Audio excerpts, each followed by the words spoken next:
상상해봅시다. 아주 오래전의 아침입니다. 햇빛이 막 퍼지기 시작한 초원 위에 동물들이 서 있습니다. 서로 다가가 냄새를 맡거나 싸워보지 않아도 됩니다. 단 한 번 스쳐보는 것만으로도 알 수 있습니다. 누가 건강한지, 누가 약한지, 누가 번식 가능한 나이인지, 그리고 누구와는 굳이 엮이지 않는 편이 좋은지, 그 모든 정보가 털 위에 그대로 드러나 있기 때문입니다. 그런데 우리는 어떨까요? 팔을 내려다봐도 다리를 봐도 읽을 수 있는 정보는 거의 없습니다. 그래서 질문은 아주 단순합니다. 동물의 털은 실제로 무엇을 말해주고 있었고 인간은 그것이 사라지면서 무엇을 잃어버린 걸까요?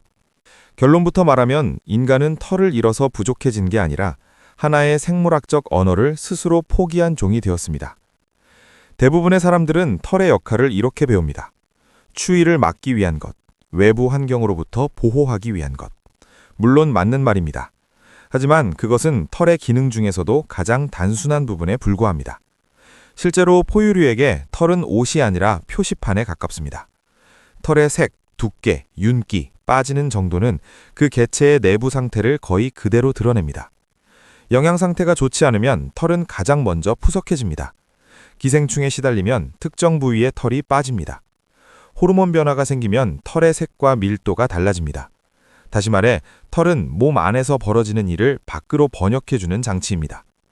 그래서 동물 세계에서는 겉모습이 매우 중요합니다. 사자가 갈기를 키우는 이유는 단순히 멋있어 보이기 위해서가 아닙니다. 갈기가 크고 진할수록 그 개체의 유전적 상태와 호르몬 수준이 좋다는 신호가 됩니다. 늑대나 여우도 마찬가지입니다.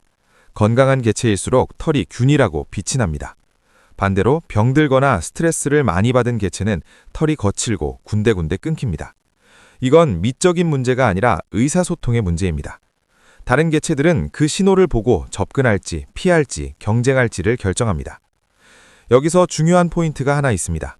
많은 동물들은 상대를 직접 시험해보지 않습니다. 싸워서 이길 수 있는지, 짝이 될 만한지, 위험한지 여부를 털만 보고 미리 판단합니다. 이것은 에너지를 아끼기 위한 진화적 선택입니다. 괜히 약한 개체와 싸워 다칠 필요도 없고 번식 가능성이 낮은 상대에게 시간을 쓸 이유도 없습니다. 털은 그래서 일종의 생물학적 이력서입니다. 업데이트도 자동으로 됩니다. 상태가 나빠지면 바로 반영되고 좋아지면 다시 회복됩니다. 그런데 인간에게는 이 시스템이 거의 존재하지 않습니다. 우리는 누군가를 보고 이 사람은 지금 면역 상태가 좋은지, 유전적으로 건강한지, 번식에 적합한지를 털로 읽을 수 없습니다. 인간은 포유류 중에서 드물게 털을 통해 건강 상태를 읽지 못하게 된 종입니다. 이 점이 굉장히 특이합니다. 진화는 보통 유용한 기능을 쉽게 버리지 않기 때문입니다. 그렇다면 질문은 이렇게 바뀝니다. 인간은 왜 이렇게 중요한 정보 시스템을 포기했을까요? 여기서 흔히 나오는 오해가 하나 있습니다. 인간은 털이 없어서 더 약해졌다. 하지만 실제로는 정반대입니다. 인간은 털이 사라지면서 그 정보를 다른 방식으로 처리하기 시작한 종이 되었습니다. 털이 줄어들자 피부가 드러났고 피부는 털보다 훨씬 빠르게 반응합니다. 얼굴이 붉어지고 창백해지고 땀이 나고 근육이 긴장하는 모습이 그대로 보이기 시작했습니다. 즉, 털이 사라지면서 감정과 상태가 더 즉각적으로 노출되기 시작한 것입니다. 이 변화는 단순한 외형 변화가 아닙니다. 털이 많던 시절에는 상태가 중요했다면 털이 사라진 이후에는 반응이 중요해졌습니다. 누군가를 보고 그 사람이 어떤 유전자를 가졌는지보다는 지금 어떤 표정을 짓고 있는지, 어떤 행동을 하는지가 더 중요해진 것입니다. 인간 사회에서 신뢰, 공감, 협력이 중요한 이유도 여기에 있습니다. 우리는 털로 상대를 평가하지 않기 때문에 행동과 관계를 통해 판단해야 하는 종이 되었습니다. 이걸 보여주는 간단한 예가 있습니다. 인간은 병이 나면 털이 나빠지지 않습니다. 대신 얼굴이 먼저 변합니다. 피부톤이 달라지고 눈빛이 흐려지고 자세가 무너집니다. 우리는 이런 신호를 무의식적으로 읽습니다. 오늘은 컨디션이 안 좋아 보인다. 저 사람은 긴장한 것 같다. 이것은 털 대신 피부와 표정을 읽는 능력이 발달했기 때문입니다. 다시 말해 인간은 읽는 방식만 바뀌었을 뿐 정보를 포기한 게 아닙니다. 고고학과 생물학적 증거도 이 흐름을 뒷받침합니다. 초기 인류 화석을 보면 채모가 줄어든 시기와 사회적 협력이 강화된 시기가 거의 겹칩니다. 집단 사냥의 흔적, 공동 거주 구조, 도구를 나눠 쓰는 증거들이 나타나기 시작한 시점에 인간은 점점 털을 잃고 있었습니다. 이건 우연이라기보다는 털에 의존하지 않는 사회적 판단이 가능해졌기 때문으로 해석됩니다. 털이 주던 단순한 신호 대신 더 복잡한 사회적 신호를 처리할 수 있는 방향으로 진화했다는 것입니다. 결국 이 섹션에서 기억해야 할 핵심은 하나입니다. 동물에게 털은 말하는 표면이었고 인간은 그 표면을 스스로 뒤어버린 유일한 포유류입니다. 하지만 그것은 손실이 아니라 선택이었습니다. 인간은 털이라는 오랜 언어를 버리고 피부와 행동, 그리고 사회적 맥락이라는 새로운 언어를 선택한 종입니다. 만약 이 부분에서 단 하나만 기억한다면 이것입니다. 인간은 덜 말하게 된 게 아니라 다른 방식으로 말하게 된 존재라는 사실입니다. 한낮의 아프리카 초원을 떠올려 봅시다. 그늘은 거의 없고 공기는 뜨겁게 달궈져 있습니다. 그 위를 달리는 한 무리의 인간이 있습니다. 속도는 빠르지 않습니다.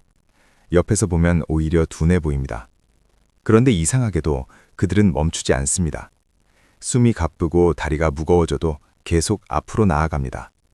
그래서 자연스럽게 이런 질문이 생깁니다. 인간은 왜 털을 잃었을까요? 단순히 더위를 못 견뎌서였을까요? 아니면 다른 동물들보다 훨씬 오래 달려야 했기 때문이었을까요? 결론부터 말하면 인간은 시원해지기 위해 털을 버린 게 아닙니다. 뇌가 열로 망가지지 않도록 하기 위해 털을 버린 종입니다. 보통 우리는 이렇게 생각합니다. 털이 없으면 덜 덥겠지. 직관적으로 맞는 말처럼 들립니다. 하지만 이 설명만으로는 인간의 채모 상실을 설명하기에 부족합니다. 사막에 사는 동물들 중에는 털이 아주 많은 종도 있습니다. 낙타, 여우, 심지어 사자도 두꺼운 털을 가지고 뜨거운 환경에서 살아갑니다. 즉, 더위 자체가 털을 없애는 결정적 이유는 아닙니다. 핵심은 온도가 아니라 지속 시간입니다. 인간은 빠르게 도망치거나 짧게 질주하는 데 최적화된 동물이 아니라 오랫동안 움직이도록 설계된 동물입니다. 인간은 달리기에서 거의 모든 동물에게 집니다. 속도도 느리고 폭발력도 약합니다. 그런데 이상한 점이 하나 있습니다. 인간은 지치지 않습니다. 정확히 말하면 다른 동물들보다 훨씬 늦게 지칩니다. 사슴이나 얼룩말은 매우 빠르지만 전력 질주는 오래 유지하지 못합니다. 왜냐하면 그들의 몸은 열을 내부에 가두는 구조이기 때문입니다. 털은 보온에 탁월하지만 동시에 열을 빠져나가지 못하게 막습니다. 짧게 달릴 때는 문제가 없지만 시간이 길어지면 내부 온도가 급격히 올라갑니다. 여기서 인간의 몸 구조가 드러납니다. 인간은 털이 거의 없고 대신 전신에 촘촘한 땀샘을 가지고 있습니다. 이 조합은 단순히 시원함을 위한 게 아닙니다. 열을 계속 밖으로 내보내기 위한 구조입니다. 털이 있는 상태에서 땀이 나면 어떻게 될까요? 수분이 증발하지 못하고 털 사이에 갇혀버립니다. 그러면 열은 식지 않고 오히려 쌓입니다. 반대로 피부가 드러나 있으면 땀은 바로 증발하면서 열을 함께 가져갑니다. 인간의 몸은 달릴수록 더 많이 식는 구조입니다. 이 점이 왜 중요할까요? 이유는 하나입니다. 인간의 뇌는 열에 매우 취약하기 때문입니다. 체온이 조금만 높아져도 뇌 기능은 급격히 떨어집니다. 판단력이 흐려지고 협력이 무너지고 결국 생존에 치명적인 문제가 생깁니다. 그래서 인간에게 달리기는 단순한 이동이 아니라 뇌를 보호하면서 움직이는 기술이었습니다. 털을 유지한 채 오래 달린다면 근육보다 먼저 뇌가 망가졌을 것입니다. 이 구조 덕분에 인간은 독특한 사냥 방식을 가지게 됩니다. 이를 지구력 사냥이라고 부릅니다. 인간은 한 번에 사냥감을 쓰러뜨리지 않습니다. 대신 일정한 속도로 끈질기게 따라갑니다. 사냥감은 처음에는 빠르게 도망치지만 점점 호흡이 무너지고 체온이 올라갑니다. 결국 그들은 멈출 수밖에 없습니다. 인간은 그때까지 달릴 수 있는 몇 안 되는 포유류입니다. 힘이 약해서가 아니라 열을 관리할 수 있기 때문에 가능한 일입니다. 이 과정에서 털은 오히려 방해물이 됩니다. 털은 보온을 위한 장치이지 발열을 위한 장치가 아닙니다. 인간이 털을 유지했다면 이런 사냥 방식은 성립하지 않았을 것입니다. 더위를 견디지 못하고 중간에 쓰러졌을 가능성이 큽니다. 그래서 인간의 진화는 속도를 키우는 방향이 아니라 열을 버리는 방향으로 진화되었습니다. 털이 사라지고 땀샘이 늘어나고 피부 혈관이 발달한 이유가 여기에 있습니다. 이 변화는 단순히 사냥에만 영향을 준 것이 아닙니다. 뇌의 크기에도 직접적인 영향을 주었습니다. 큰 뇌는 많은 에너지를 쓰고 많은 열을 만듭니다. 만약 인간이 지금과 같은 큰 뇌를 가지고 털로 덮여 있었다면 활동 자체가 불가능했을 것입니다. 다시 말해 털을 잃지 않았다면 지금의 인간 뇌도 존재할 수 없었습니다. 채모 상실은 뇌 확장의 전제 조건이었던 셈입니다. 이 주장을 뒷받침하는 증거들도 있습니다. 고고학적으로 보면 인류 화석에서 장거리 이동과 관련된 신체 구조가 나타나는 시점과 채모 감소가 시작된 시점이 겹칩니다. 다리뼈의 형태, 발 아치 구조, 목과 머리를 지탱하는 인대 흔적 등 장시간 달리기에 최적화된 특징을 보여줍니다. 또 하나 중요한 증거는 사냥 도구와 도살 흔적입니다. 특정 동물의 뼈에 남아있는 절단 자국은 인간이 단거리 매복이 아니라 장시간 추적 후 사냥했다는 것을 보여줍니다. 이것은 단순한 추측이 아니라 뼈에 남은 물리적 흔적입니다. 결국 이 섹션에서 핵심은 분명합니다. 인간은 더위를 피하려고 털이 버린 게 아닙니다. 인간은 계속 움직이기 위해, 그리고 그 과정에서 뇌를 지키기 위해 털을 버린 겁니다. 만약 이 부분에서 단 하나만 기억한다면 이것입니다. 인간의 맨살은 나약함의 증거가 아니라 지구력과 사고력을 동시에 지켜낸 진화의 결과라는 사실, 그리고 바로 그 선택이 다음 단계의 인간 사회와 사고를 만들게 만들었습니다. 해질 무렵에 한 집단을 떠올려 봅시다. 말은 많지 않습니다. 불 옆에 앉아 있고 누군가는 조용히 고기를 나누고 있습니다. 그런데도 분위기는 읽힙니다. 누가 긴장했는지, 누가 화가 났는지, 누가 신뢰할 만한지 말하지 않아도 알 수 있습니다. 이유는 간단합니다. 몸이 이미 말하고 있기 때문입니다. 그래서 자연스럽게 이런 질문이 생깁니다. 인간은 털을 잃은 뒤 서로를 어떻게 알아보고 어떻게 소통하게 되었을까요? 결론부터 말하면 맨살은 우연히 드러난 결과가 아니라 인간 사회를 가능하게 만든 새로운 소통 도구였습니다. 흔히 이렇게 생각합니다. 털이 사라진 건 그냥 환경에 적응한 결과고 피부가 드러난 건 덤일 뿐이다.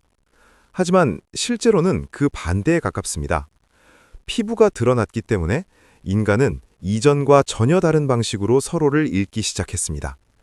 털이 많을 때는 몸 상태가 천천히 드러났습니다. 하지만 피부는 즉각 반응합니다. 부끄러우면 얼굴이 붉어지고 두려우면 창백해지고 긴장하면 땀이 납니다. 이 변화는 숨길 수 없고 빠르며 누구에게나 보입니다. 이 점이 왜 중요할까요? 피부에 나타나는 변화는 단순한 생리 반응이 아니라 감정의 신호이기 때문입니다. 상대가 거짓말을 할 때 얼굴색이 달라지고 위험을 느낄 때 땀이 나는 것은 의도하지 않아도 나타나는 반응입니다. 털로 덮여 있었다면 이런 신호는 대부분 가려졌을 것입니다. 하지만 맨살은 감정을 그대로 노출시켰고 그 결과 인간은 상대의 마음 상태를 빠르게 추정할 수 있게 되었습니다. 이것은 싸움보다 협력이 중요한 종에게 매우 유리한 변화였습니다. 이렇게 해서 인간 사회에는 새로운 능력이 자리 잡습니다. 바로 공감입니다. 상대의 고통, 불안, 긴장을 몸의 신호로 읽을 수 있기 때문에 같은 집단 안에서 더 빠르게 반응하고 도울 수 있었습니다. 또 하나 중요한 변화는 신뢰입니다. 감정을 숨기기 어려운 환경에서는 완전한 속임수가 힘들어집니다. 얼굴과 몸이 계속 신호를 보내기 때문에 반복적인 상호작용 속에서 누가 믿을 만한지 자연스럽게 걸러집니다. 피부는 그래서 말보다 먼저 작동하는 사회적 장치가 됩니다. 이 과정에서 인간은 매우 빠른 사회적 판단을 하게 됩니다. 이 사람은 위험한지, 협력적인지, 지금 접근해도 되는지.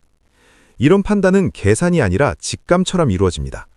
사실 그 직감은 오랜 진화 과정에서 훈련된 피부 읽기 능력입니다. 털이 사라지면서 인간은 상대의 내면을 추측해야 했고 그 능력이 점점 정교해졌습니다. 이것이 인간 사회가 크고 복잡해질 수 있었던 이유 중 하나입니다. 하지만 여기서 한 가지 문제가 생깁니다. 털은 원래 개체의 상태와 정체성을 동시에 보여주는 역할을 했습니다. 그런데 털이 사라지자 인간은 나는 누구인가를 드러낼 방법이 필요해졌습니다. 이 지점에서 문화가 등장합니다. 피부 위에 무언가를 더하기 시작한 것입니다. 몸에 색을 칠하고 문양을 새기고 장식을 걸고 옷을 입기 시작합니다. 이것은 단순한 장식이 아니라 사라진 털의 기능을 대신하는 사회적 신호였습니다. 특히 흥미로운 것이 문신입니다. 오늘날 문신은 개성이나 취향으로 여겨지지만 초기 인류 사회에서 문신은 소속과 지위를 보여주는 표식이었습니다. 어느 집단에 속했는지, 어떤 역할을 맡고 있는지, 어떤 경험을 했는지가 피부에 새겨졌습니다. 다시 말해, 문신은 꾸미기 위해 존재한 것이 아니라 사회적 정보를 고정해두는 장치였습니다. 이 점에서 문신은 사회적 털, 즉 인공적으로 만든 신호층이라고 볼 수 있습니다. 고고학적 증거도 이를 뒷받침합니다. 미라의 피부에 남아있는 문신 흔적, 동굴벽화에 그려진 몸 장식 표현, 안료가 묻은 도구들은 인간이 아주 오래전부터 피부를 매개로 정체성을 표현해 왔다는 것을 보여줍니다. 이건 추상적인 해석이 아니라 실제로 남아있는 피부 흔적과 색소 잔여울입니다. 털이 사라진 이후 인간은 피부를 비워두지 않았습니다. 대신 사회를 그 위에 그려 넣었습니다. 결국 이 섹션에서 가장 중요한 결론은 이것입니다. 인간은 털을 잃으면서 소통 능력을 잃은 것이 아니라 더 복잡한 소통으로 이동했습니다. 털이 사라지자 감정은 숨겨지지 않게 되었고 사회는 그 위에 구축되었습니다. 만약 이 부분에서 한 가지만 기억한다면 이것입니다. 털이 사라진 순간 인간의 몸은 개인의 것이 아니라 사회의 일부가 되었다는 사실입니다. 그리고 그때부터 인간 사회는 피부 위에서 시작되었습니다. 이른 아침 몸을 긁적이며 잠에서 깨어나는 한 무리를 떠올려 봅시다. 밤새 숲속에서 잠을 잤고 풀과 흙, 땀 냄새가 뒤섞여 있습니다. 만약 이 몸이 두꺼운 털로 덮여 있다면 그 사이에는 무엇이 함께 살고 있을까요? 그래서 이런 질문이 자연스럽게 나옵니다. 털이 없으면 인간은 병과 기생충 앞에서 더 약해졌을까요? 보호막을 스스로 벗어던진 셈일까요? 결론부터 말하면 인간은 털을 잃어서 더 취약해진 게 아니라 질병과 기생충을 다루는 방식을 완전히 바꾼 종이 되었습니다. 우리는 흔히 이렇게 생각합니다. 털은 외부로부터 몸을 보호해준다. 이 말은 동물에게는 상당 부분 맞습니다. 추위, 햇빛, 물리적 자극을 막아주는 역할을 하기 때문입니다. 하지만 인간에게 이 논리를 그대로 적용하면 문제가 생깁니다. 왜냐하면 인간이 마주한 가장 큰 위협은 추위나 긁힘이 아니라 보이지 않는 작은 생물들, 즉 기생충과 병원체였기 때문입니다. 그리고 이 점에서 털은 보호막이 아니라 오히려 약점이 되기 시작합니다. 털은 따뜻하고 어둡고 습합니다. 기생충이 살기에 최적의 환경입니다. 벼룩, 진드기, 이, 각종 흡혈곤충들은 털 사이에 숨어 살며 쉽게 발견되지 않습니다. 한 번 자리 잡으면 제거하기도 어렵습니다. 동물들이 하루에 많은 시간을 털을 핥고 정리하는 이유가 여기에 있습니다. 그런데 인간은 손을 자유롭게 쓸 수 있고 불을 사용하며 도구를 만드는 종입니다. 이런 조건에서는 털이 많은 몸보다 털이 적은 몸이 오히려 관리하기 쉽습니다. 피부가 드러나 있으면 변화가 바로 보입니다. 상처가 나면 즉시 눈에 띄고 염증이 생기면 색이 변합니다. 벌레가 붙어 있어도 바로 발견할 수 있습니다. 이는 매우 중요한 차이입니다. 털로 덮인 몸에서는 문제가 내부에서 조용히 진행됩니다. 하지만 맨살은 신호를 숨기지 않습니다. 인간은 이 신호를 보고 즉각 반응할 수 있었습니다. 씻고, 긁어내고, 불로 소독하고, 도구로 제거하는 행동이 가능해졌습니다. 다시 말해 피부는 경고 시스템이 되었습니다. 여기서 중요한 점 하나를 짚어야 합니다. 인간은 결코 완전히 털없는 존재가 아닙니다. 겨드랑이, 사타구니 같은 특정 부위에는 여전히 비교적 굵은 털이 남아 있습니다. 이 사실은 우연이 아닙니다. 이 부위들은 마찰이 많고 땀샘이 밀집되어 있으며 피부끼리 직접 닿는 곳입니다. 털은 여기서 완충 역할을 하고 동시에 특정 냄새 분자를 붙잡아 화학적 신호를 전달하는 역할을 합니다. 즉, 남아있는 털은 의미 없는 잔여물이 아니라 기능이 남아있어서 살아남은 털입니다. 이 점이 흥미로운 이유는 인간이 털을 대충 잃은 게 아니라는 사실을 보여주기 때문입니다. 진화는 불필요한 것을 무작위로 없애지 않습니다. 오히려 꼭 필요한 것만 남깁니다. 인간의 채모 분포를 보면 보호가 필요한 곳에는 남아있고 기생충 관리가 중요한 넓은 표면에서는 사라져 있습니다. 이는 인간이 병과 위생 문제를 행동과 기술로 해결하는 방향을 선택했음을 의미합니다. 고고학적 증거도 이를 받아침합니다. 초기 인류 유적에서는 글개, 핀셋처럼 보이는 도구, 날이 얇은 석기들이 발견됩니다. 이 도구들은 사냥뿐 아니라 피부 관리와 기생충 제거에 사용되었을 가능성이 큽니다. 또 불을 사용한 흔적이 남아있는 거주지에서는 연기와 재가 위생 관리에 활용되었음을 보여주는 증거들이 발견됩니다. 연기는 벌레를 쫓고 재는 피부를 건조하게 만들어 기생충의 번식을 억제합니다. 이것은 추상적인 추론이 아니라 거주 흔적과 도구 사용 흔적을 통해 확인되는 사실입니다. 또 하나 주목할 점은 집단 생활입니다. 인간은 혼자 사는 종이 아닙니다. 서로의 몸을 살피고 상처를 봐주고 기생충을 제거해주는 행동은 사회적 유대와 연결됩니다. 털이 적은 몸은 이런 상호 관리에 유리합니다. 문제가 보이기 때문에 도움도 빠릅니다. 이는 단순히 위생의 문제가 아니라 사회적 돌봄이 생존에 직접 연결되는 구조를 만든 것입니다. 결국 이 섹션에서 정리해야 할 핵심은 분명합니다. 인간에게 털은 보호막이기보다는 관리 부담이었습니다. 인간은 털을 줄이는 대신 시각적 감지, 도구 사용, 불, 사회적 협력을 통해 질병과 기생충에 대응하는 길을 선택했습니다. 그래서 인간은 완전히 벌거벗은 존재가 된 것이 아닙니다. 필요한 곳에만 털을 남기고 나머지는 과감히 정리한 종이 된 것입니다. 만약 이 부분에서 단 하나만 기억한다면 이것입니다. 인간의 맨살은 취약함의 상징이 아니라 위생과 생존을 최적화한 결과라는 사실입니다. 아침 햇빛 아래에서 거울을 보는 장면을 떠올려 봅시다. 잡티를 확인하고 주름을 살피고 피부톤을 정리합니다. 아주 사소해 보이는 이 행동성에는 하나의 전제가 숨어 있습니다. 우리의 피부는 여전히 무언가를 말하고 있다는 전제입니다. 그래서 질문은 이렇게 이어집니다. 오늘날에도 맨살은 여전히 이야기를 하고 있을까요? 아니면 진화는 이미 끝나버린 걸까요? 결론부터 말하면 인간의 피부는 과거의 유물이 아니라 지금 이 순간에도 계속 업데이트되고 있는 소통의 표면입니다. 많은 사람들은 진화를 과거의 일로 생각합니다. 도구가 생기고 문명이 발달하면서 몸은 더 이상 중요하지 않다고 여깁니다. 하지만 피부만큼 현대사회의 압력을 직접적으로 받는 기관도 드뭅니다. 털이 사라진 대가는 분명 존재합니다. 강한 햇빛에 그대로 노출되면서 피부암 위험이 높아졌고 수명이 길어지면서 노화의 흔적도 더 또렷하게 남습니다. 이것은 맨살이 완벽하다는 뜻이 아니라 새로운 환경에 놓였다는 뜻입니다. 그럼에도 불구하고 인간 사회는 여전히 피부를 중심으로 작동합니다. 첫인상은 얼굴에서 시작되고 신뢰와 권위는 외모 관리와 분리되지 않습니다. 피부 상태는 건강, 자기관리, 사회적 위치에 대한 신호로 읽힙니다. 이것은 본능적 판단이 아니라 오랜 시간 축적된 사회적 해석입니다. 다시 말해 털이 사라진 자리에 아무것도 남지 않은 게 아니라 더 많은 의미가 쌓였습니다. 현대사회의 아름다움 기준도 이 흐름 위에 있습니다. 매끈한 피부, 균일한 톤, 젊어 보이는 외형은 단순한 취향이 아닙니다. 그것은 건강, 능력, 통제력을 상징하는 신호로 작동합니다. 그래서 사람들은 화장품을 바르고 피부과를 찾고 관리를 반복합니다. 겉으로 보면 과도한 집착처럼 보일 수 있지만 본질은 다릅니다. 우리는 여전히 피부를 통해 자신을 설명하고 있기 때문입니다. 채모 관리 역시 마찬가지입니다. 면도, 제모, 스타일링은 단순히 깔끔함의 문제가 아닙니다. 어느 정도의 털을 남기고 어느 정도를 제거할지는 문화와 정체성의 선택입니다. 시대와 사회에 따라 그 기준이 달라진다는 점이 이를 보여줍니다. 즉, 채모는 사라진 게 아니라 통제의 대상이 되었습니다. 자연 상태가 아니라 선택된 상태로 존재하는 것입니다. 기술은 이 과정을 더 확장시켰습니다.